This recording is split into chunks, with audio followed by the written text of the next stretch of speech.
Okay, thank you, John Remo. So the next one, that's gonna be my favorite for sure. When we started Intro, no, I truly mean it. When we started Intro, one of our first customers, not the very first, but one of the first customers were Elastic, and within Elastic, Chris is still the owner of Intro within Elastic, and Chris is a guy that gave us so much feedback and basically got the product to where it is today. So he's pretty knowledgeable around non-human identities, how to secure them. It's going to be a really good one. Chris, thank you for traveling all the way, and please. Thank you very much. No pressure.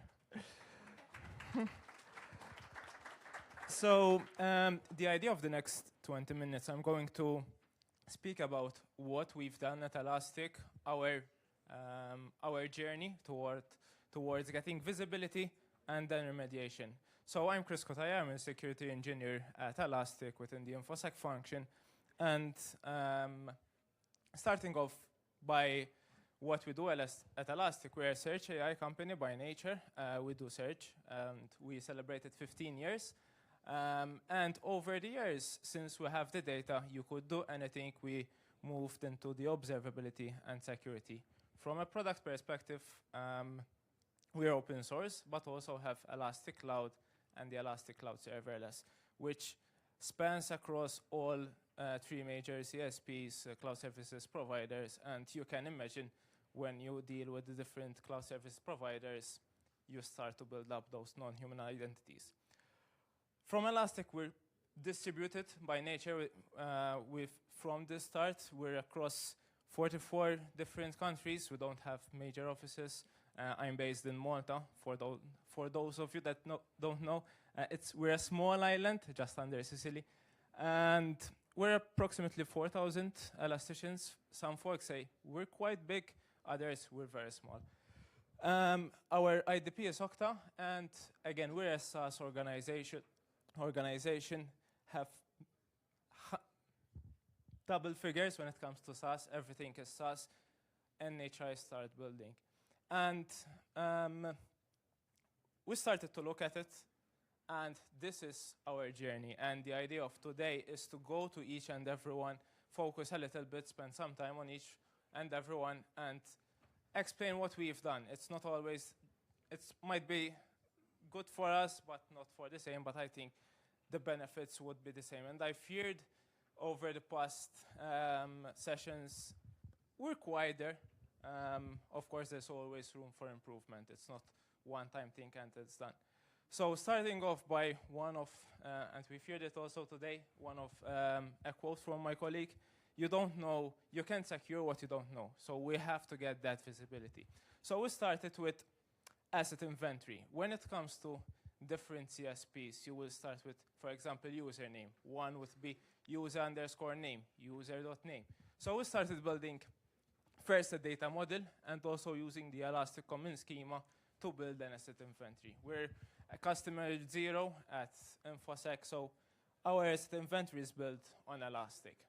And we've built it from scratch through Python code, etc. Been working on it for the past 18 months or so, and NHI is one just use case, but we use the AssetDB for different teams. We provide them access, have visibility of their assets. We provide them ownership of what they have, what they deploy, and also we use it for SIEM, TDR, threat detection and response. We're able to correlate and ingest all the data, correlate with our assets, and we easily, within a short Slack message, understand who is the owner. It's not always the case. There's always need to be some investigation, but it's always a start. Moving on from assets, we started building best practices. We've heard it today. Best practices is one of the important things. And so we started building the best practices, rotation of keys, taking accountable workload identity, etc. But as we were expanding, we noticed that different CSPs, different platforms have their own best practices. It's, again, this is showcasing just a small snippets of the best practices, making those best practices available to users in Wiki. And it's not just putting them and document it. You need to publish, promote those best practices. So what we've done is we partnered with the communications team as an Infosec to be able to have a small section within the monthly newsletter that they send and say, hey team, we have published these best practices, they are out there, and look at them. By that, you start promoting your best practices, what you have, and start to instill that responsibility. Apart from newsletter, there's Slack, whoever use Slack, public channels, and start promoting as much as possible. It's impressive that when you start promoting those, teams will get back to you. They will look at their environment and come to, hey, we have this, can we review what we have and what we don't have?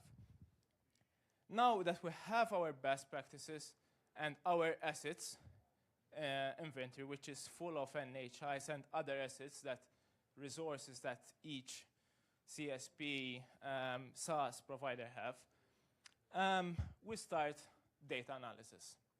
Now, with data analysis, it's just not a JSON blob, but we started to build visualizations. Why we started to build visualizations? It's easier to understand, easier to read, and it makes the discussion flow. What we found also, for example, this is a graphic that we've built. Each one of them is a different team. And we created some metrics for each team when it comes to compliance.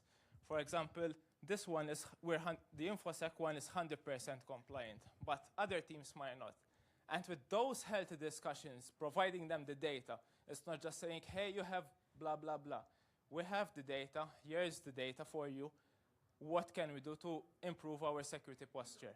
And it's impressive to see that healthy competition between teams, making them aware what they have and what they don't have.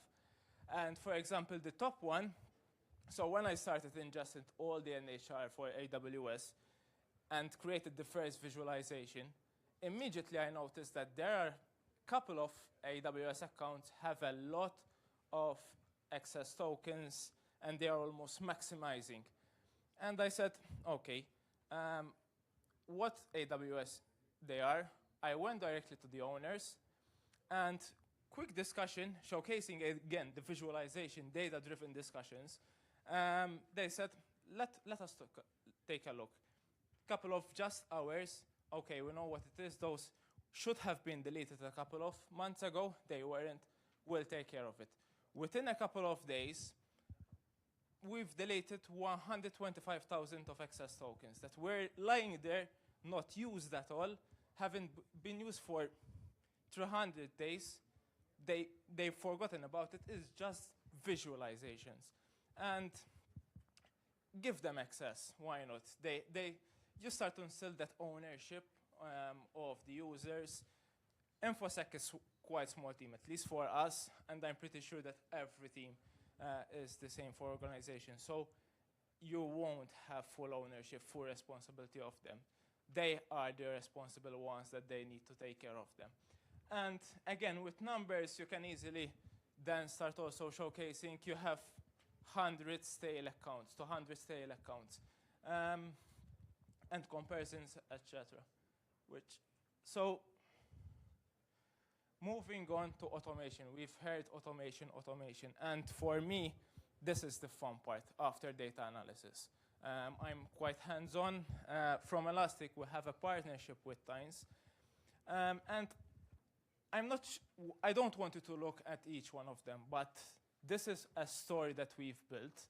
It's approximately 15 actions, and I was impressed that I was able to include it in a slide, which basically what it does, it looks at the intro, it gets all the intro ID risks and those secrets that need rotation, and this one is directly for the observability team. So I know all the resources for the observability team.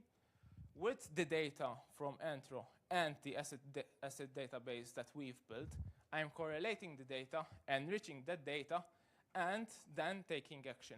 This team works in GitHub. So by making also some data manipulation, I was able to create a nice GitHub ticket. And on a quarterly basis, this script triggers, creates a ticket to the observability team with all the risks, all the secrets, or the NHIs that needs rotation or haven't been used for the past 90 days. It's working. The important thing, it's not that it's working, but during the process, I had discussions with them. We had discussions. We tested it a couple of times without them and then with them. Make sure that their visualization, the GitHub ticket, is easy to read for them, because they will be the users. They will go through the tickets, the secrets, etc. And from that point, it's working, it's scheduled, and that's it. The bottom one is this small. Again, don't want you to read it, but basically what we've done is we created another workflow.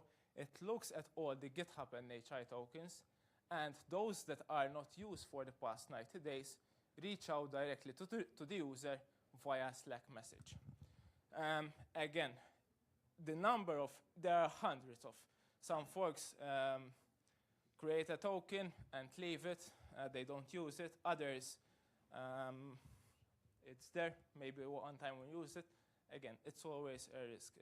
It should not be there. If you use it one time, just use it, delete it. So by directly connected to the user, we're providing that responsibility to them. At the end of the day, they are the owners, but they need to provide a justification. Sometimes you need to think it might be a stale account, a stale token, because they have been on PTO for health reasons, other reasons. So you need to think of that part as well. It's not just sending a Slack message and that's it. You also have some service accounts, and that Slack doesn't make any sense. And we'll provide the user a couple of days, provide justification. If they don't action, we will take action. But of course, take action with caution. There's always caution when it comes to users, etc. And one of the things that, as I said, it's an always continuous improvement. For example, one thing that we would like to add is have a button that a user could easily press and revoke, rather than go, for example, into GitHub and delete, etc. This all is good. But one of the important, again, aspects to make the user aware of what you are doing. So again, a discussion with the communications team, a small snippet in the monthly newsletter. Hey, we're going to go live with this workflow on this day. If you get pinged on Slack, it's us. So if you need any help, reach out to us. One of the hardest during this automation process is finding owners. And whenever you find owners, it's important to document as much as possible that ownership. You don't want to go into the process each time, either a case or you have a new token and it's related to the same, but you don't have an owner. So document that and include it in your asset inventory, whatever you use. Operationalization, it's again, as we heard, it's not possible to do it manually when you're dealing with thousands, hundreds of thousands of NHI and across multiple SaaS platforms. You need some kind of automation in place. Again, for us, Steins has been pretty awesome, but of course there are other solutions out there that you could implement. And feedback, as I said, feedback, pilot groups, gather as much feedback as possible. At the end of the day, they will be the users. Automation is not just one time and it's done. It's continuously improving, continuously understanding what benefits are you getting from that automation. So what I've done is, again, with each automation, each execution, I'm gathering data, the metrics. So the red line, so these are, for example, GitHub, and that one is AWS. The previous red line is the state of where we are. When we triggered automation, we could see a dip. It's improvement. Again, there is still improvement to be done, but we're seeing value in that dip. The one, again, previously we're at a state when we started to look at the data, the NHIs, and deploying some automation, there's a dip, which is a nice dip. Again, we could be better, but again, it's always a start. You always need to improve. Make sure that your automation is improvement. And share these success stories with the different team. Because again, you instill that responsibility, that competitiveness, healthy competitive within the organization, that folks will come, different teams will come to you, and that's an awesome feeling to have as a security engineer, getting feedback, getting teams getting directly to you, what can we do? How can we improve our NHI security posture? And as you're building the first automation, then you can start expanding to different platforms, different teams, etc. And the final, we fear DevOps, the issues with DevOps, etc. Help them build those pipelines. Help them. For example, what we've done is one of the DevOps per se built a CI/CD pipeline that goes in through the whole AWS tokens and checks whether those tokens are being used.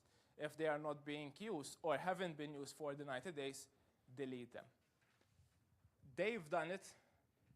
We literally went them, hey, this is awesome. What can we do to have other teams use it? What can we do to template this process? And always share with them. So to conclude and recap to what I've said, get leadership on board. It's important for discussions with different teams and escalations. Thank God I hadn't any escalations, but it could in different organizations. As I said, finding ownership is hard. So once you find that owner is documented so that it's a continuous improvement, data-driven approach for us, it's important. Again, data-driven, you need to find those low-hanging fruits and delete them, remediate them, and move on and show that to the users, because data is everything. Automation, as I said, this is one of my fun, and I love automation things. So, and it's continuously making sure that it's working. User empathy, as I said, you just don't delete. Have discussions with them, understand their needs. You don't want to lose their trust.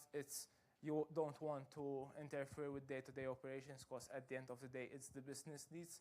So user empathy, it's important, and share their success, their stories, share their work, and finally teamwork. As an engineer, you're always looking for, sometimes you're in a bubble, but gather feedback as much as possible, hear them, and one of our elastic sources is progress, simple perfection.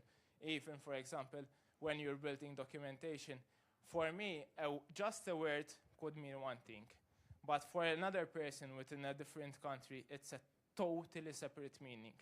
And getting those feedback in and enhancing and improve, that's the way to go.